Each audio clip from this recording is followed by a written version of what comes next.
Welcome to Movie Magic 96, your one-stop shop for all things movies. From reviews, unboxings, and collections, I'm here to celebrate the magic of cinema. Now, let's roll the film. Today we're diving into a holiday-themed slasher that's currently streaming on Netflix, Hard Eyes.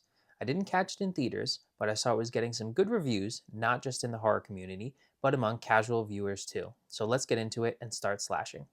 I've always had a soft spot for horror movies based on holidays. Hard Eyes fits nicely into that niche, and I like the idea of a killer using a Cupid-inspired weapon, arrows, along with a few others. It's a clever concept. When it comes to Valentine's Day slashers, most people think of the original My Bloody Valentine and the 2009 3D remake, and Valentine.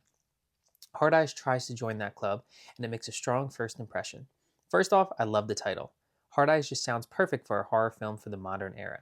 And the killer's mask? Awesome. The stitch design gives off Slipknot vibes, and the glowing red eyes are a standout. Plus, they're not just for show, they actually serve a purpose in the story, functioning as night vision.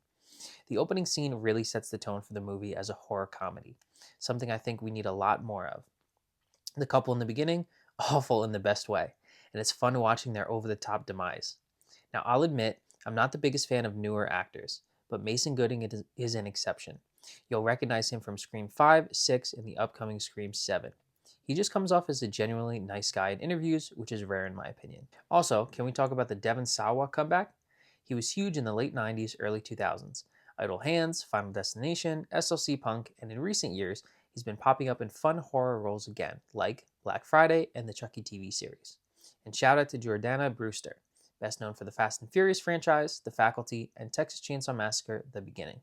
It's cool seeing her in a different kind of role here.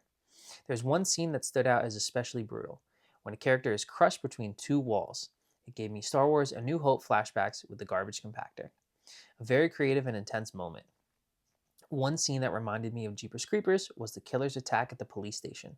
Total chaos in the best way. As for the mystery, I usually don't guess the killer correctly, and I was surprised by the reveal that Detective Shaw was one of the three killers. Unfortunately, the character David, the IT guy, didn't land for me. He's barely in the movie and felt underdeveloped. Overall, Hard Eyes was a fun ride. The whodunit angle gave it Scream vibes, and the Valentine's Day horror comedy blend helped it stand out from more generic slashers. But without those elements, I think it would have faded into the background. I'm giving Hard Eyes a 3 out of 5. It's not groundbreaking, but it's enjoyable enough, especially for fans of holiday horror. What did you think of Hard Eyes? Will it make your annual Valentine's Day horror rewatch list? Let me know in the comments below. And as always, if you enjoyed this video, don't forget to like, comment, and subscribe. You can also check me out on Instagram at MovieMagic1996. Thank you so much for everything, and go watch a movie today.